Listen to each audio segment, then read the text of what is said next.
આ બધા શાસ્ત્ર, વેદ, પુરાણ બધી ભગવાનને જોવા માટેની આંખો આપણને આપી છે.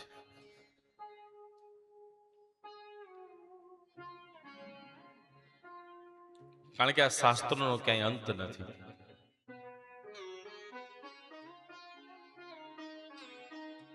એટલે ભગવાન આપણને મળવા આવે પણ એના માટે ભગવાનને આપણે જોઈ શકવા હોવા જોઈએ અંતરની. એટલે એના માટે શું કીધું? તો કે જે મળે એને જય શ્રી કૃષ્ણ કીધું. જય શ્રી કૃષ્ણ એકબીજા અત્યારે અહીં કરો ફરતી.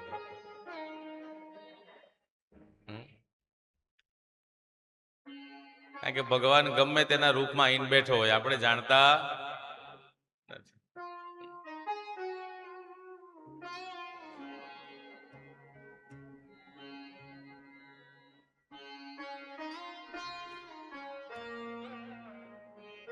એટલે કહેવાનું તાત્પર્ય,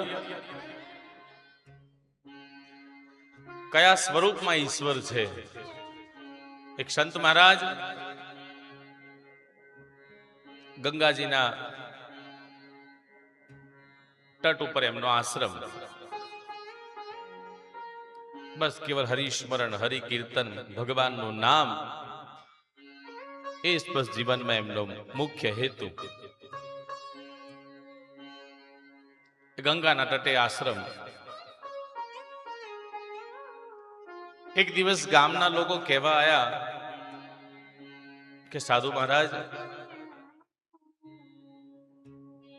આગળ વરસાદ વધારે છે એટલે ગંગાજીમાં પાણી વધવાનું છે, એટલે તમે એક કામ કરો કે તમે આ આશ્રમ છોડીને ગામની અંદર આવી જાઓ.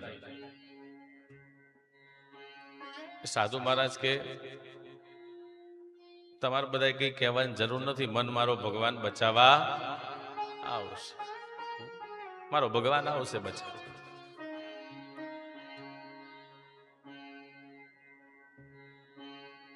બધા ગામના લોકો જતા રહ્યા. બીજા દિવસે આયા પોલીસ વાળા આયા. ગામમાં પાણી ધીમે ધીમે નજીક વધવા માંડ્યું ગંગાજીનું. પોલીસ વાળાએ કીધું બધું ખાલી કરો, બધા ગામથી બહાર નીકળો. ગુરુ મહારાજ પાસે આયા, સંતને કીધું કે આશ્રમ ખાલી કરો.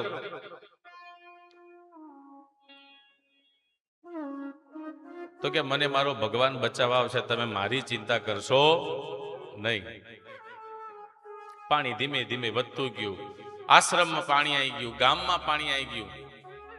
એટલે પેલા ફાયર બ્રિગેડ વાળા આયા નાવડી લઈ. એમણે કીધું ચલો સાધુ મહારાજ નાવડી બેસી જાઓ, હવે પાણી વધતું જાય છે ધીમે ધીમે. તો કે કામ કરો, તમે જાઓ, મને મારો ભગવાન બચાવવા આવશે.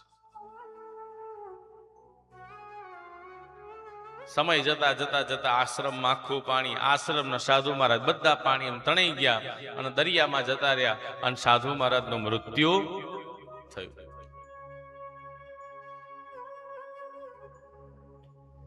સાધુ મહારાજ ભગવાન જોડે પહોંચ્યા છે.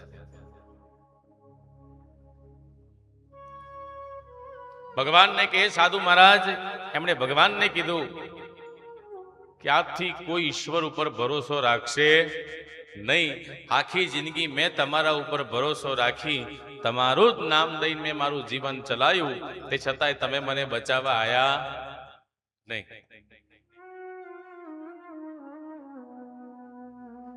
એટલે ભગવાન કે તને એમ કહું, આ શંખ ચક્ર ગદા લઈને જ આવું બચાવવા? હું ગામ વાળો બનીને આવ્યો તોય તે પાછો મોકલ્યો, પોલીસ વાળો બનીને આવ્યો હું તોય તે મને પાછો મોકલ્યો, છેવટે નાવડું લઈને આવ્યો, ખાલ બેસી જા તોય તે મને પાછો મૂક્યો. 3 વખત તને બચાવવા આવ્યો પણ તું મને ઓળખી શક્યો નહીં, એટલા માટે તારું મૃત્યુ થયું.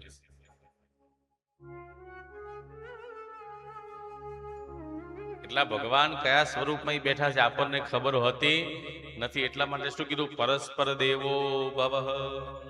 આવું સત્સંગ થતો હોય, જ્યાં ભગવત કૃપા થતી હોય, ત્યાં પરસ્પર દેવ સમભાવ રાખી, એકબીજા ઈશ્વર સેવા હૃદયમાં ભાવ રાખી એકબીજાનું એ ચિંતન કરવું, તો અંદર ઈર્ષા ઊભી થશે